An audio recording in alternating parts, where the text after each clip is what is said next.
For this week's Lenten Meditations, we have chosen the focus word gather. I'm sharing one of my favorite modern psalms, Gather Us In by Marty Haugen, as a way to reflect on this word and its relationship to Christ-led churches.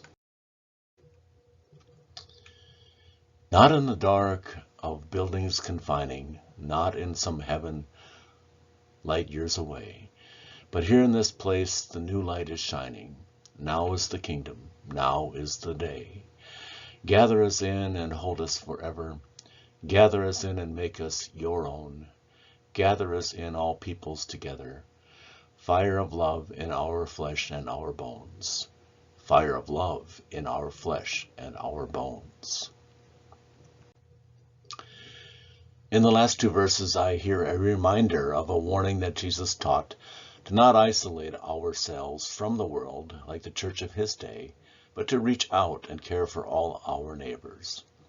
Jesus is not gathering us in to be sheltered in our coop, like my friend Dottie here, who each day gathers her guinea hens to keep them safe. At least that's the way I like to think of how she perceives her work. He shows us by example how to love our neighbor and calls us to be light and salt. As recorded in Matthew, he says, "You are the salt of the earth, but if the salt loses its saltiness, how can it be made salty again? It is no longer good for anything except to be thrown out and trampled underfoot. You are the light of the world. A town built on a hill cannot be hidden. Neither do people light a lamp and put it under a bowl.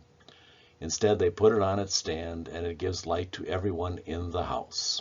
In the same way, let your light shine before others, that they may see your good deeds and glorify your Father in heaven."